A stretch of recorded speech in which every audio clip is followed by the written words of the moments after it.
My name is Alicia Kelly. I am the owner and founder of Three Cool Kings. We are a self-published diverse children's book supplier where we supply books where kids can see themselves represented in the stories that they read.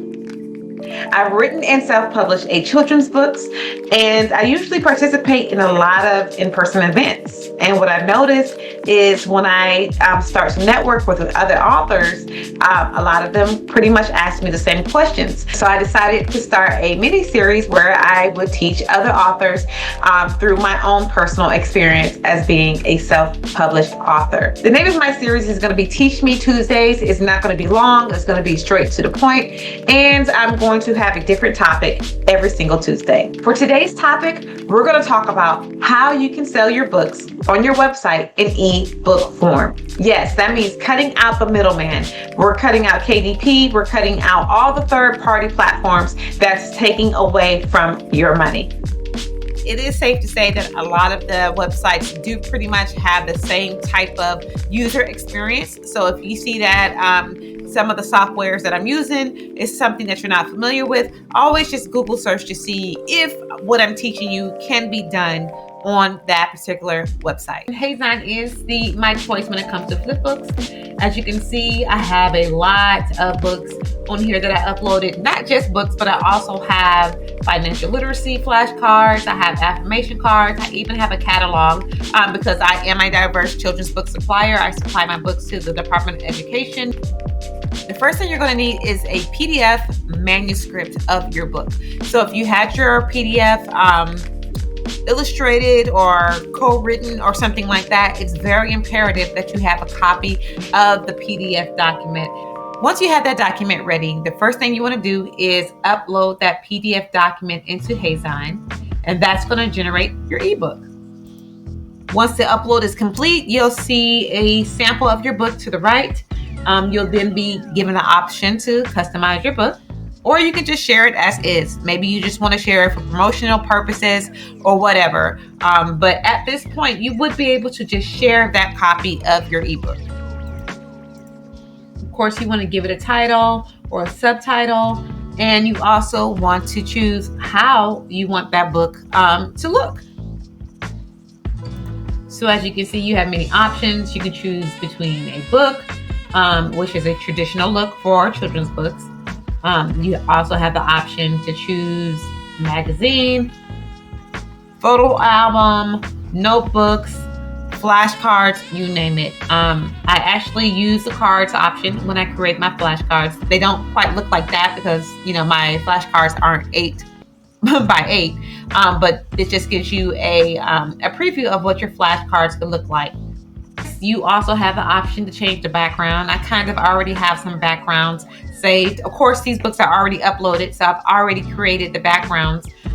Basically, just designed them in Canva, picked something that goes with the theme of my book, and uploaded it. You also have the option to remove the watermark and add your own watermark. So I think that's very important. When you're dealing with digital products, you really want to make it so that they cannot regenerate something and create something new and resell it.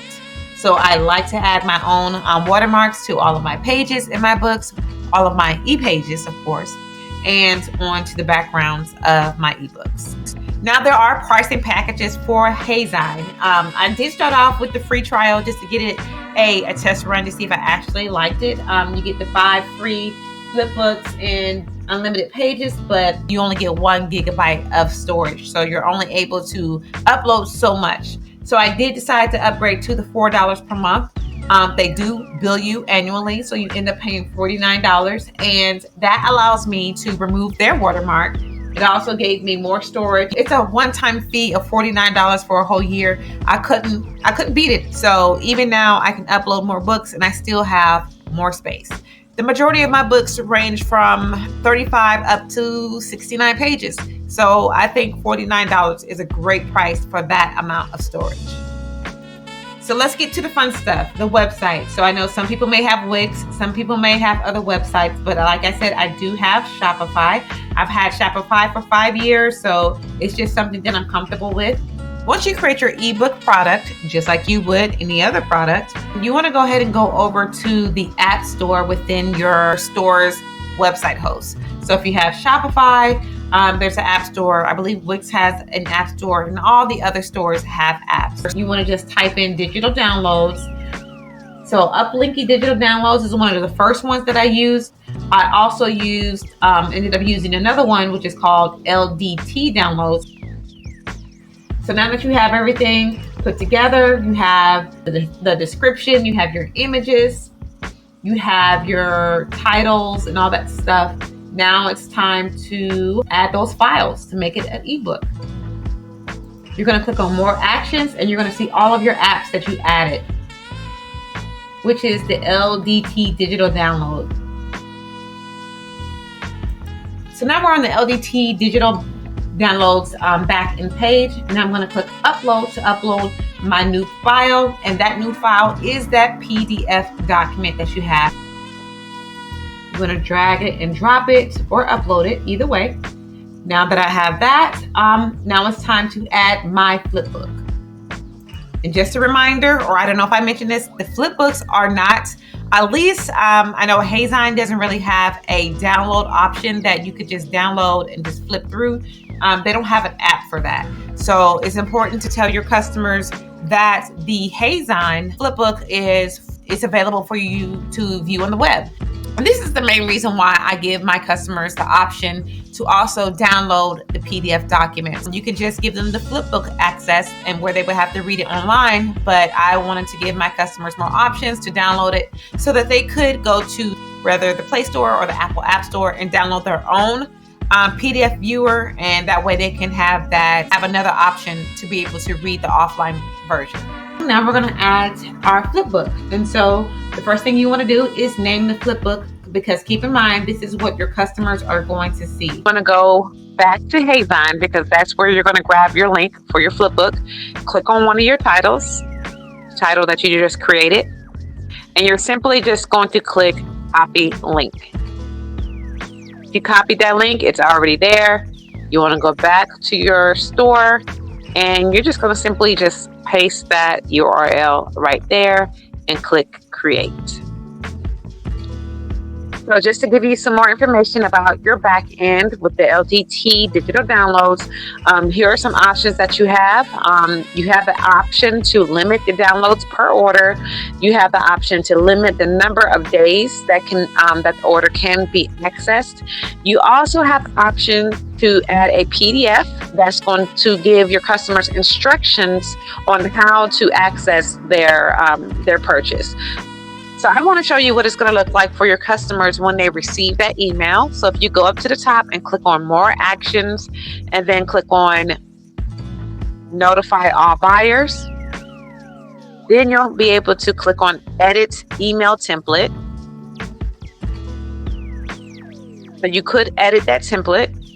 And this is pretty much what it's going to look like for your customers. So as you can see, because my store brand, my store name is already connected to Shopify, it's already in there by default. And this is pretty much what the message looks like. And it's going to say access content. So when they click access content, they're going to see your flipbook. So when you have an external link, specifically talking about when you provide them with your flipbook, it's going to say download. It's not going to say access your flipbook, because the software is reading it as downloads. Even though you're providing an external link, your customer is going to see download your book. But technically, they won't be downloading the book. They'll just be clicking on the link that says download, and it's going to open up the web copy of your book. If you're also uploading the PDF document, when they click download, of course, it's going to download it directly to their device. So my workaround with that is that I'm just communicating that to my customers. So what you can do is you can give customers instructions and let them know exactly how to access the books, so that they're not expecting a download when they click on your web version e-flipbook. So now that you have your product ready for your customers to download after purchase, you definitely want to make sure that you put it on your landing page, put it on the forefront of your website. You want your customers to be able to see it because not only is it convenient for them to not have to pay for shipping, but it's convenient for you to not have to ship them out. My ebooks are something that I promote heavily when I go out to events. We're only a month in, but I'm already starting to hear positive responses from my customers. I keep my prices fairly reasonable because even though you are a small business, you are competing with Amazon. We're always and forever going to compete with Amazon because that's going to be one of the first places that your customers go to try to comp shop. That's where I go as a business owner. So I try to keep my prices reasonably priced at $6.99 to $5.99. Another good reason for having a digital copy of your book or flip book is for, let's say that you want to collaborate with someone. Maybe you want to partner with another company. You want to be able to email them a copy of your book. Now, I'm not saying that you have to give them the entire book. You can actually just upload a few pages of your book. Just upload a few pages of your PDF document into Hazine and just give them a sample. But also if you're looking to get sponsorships, because we're businesses, right? We're authors first, but you should be looking at yourself as a business owner. You have the option to share the link directly. You have the option to create a QR code, and you can use that for so many things. But my favorite of all time is the email plus image. So what I normally do is I copy the image with the link, and I've been pitching my business to corporate sponsorships lately, to banks and all kinds of people, deodorant companies that can possibly sponsor my book. And what I like to give them is that copy in the email form. So it's not just a link, it actually shows a preview of my book. And once they click on the book, they'll actually be able to access it. And if you do decide to upgrade, just know that they do have options where you can see who is actually looking at your book. I believe that you'll be able to see how many times your books are being opened, and that can be very helpful for marketing, or if you're just wanting to be able to track the success of the reads of your books. So that completes this episode of Teach Me Tuesday. I hope that you really got something out of this session. I want to remind you that you are a business. Once you start to sell your books, once you start to make profits, even when you start to market your books for profits and sales, you're a business. Don't let anyone tell you differently.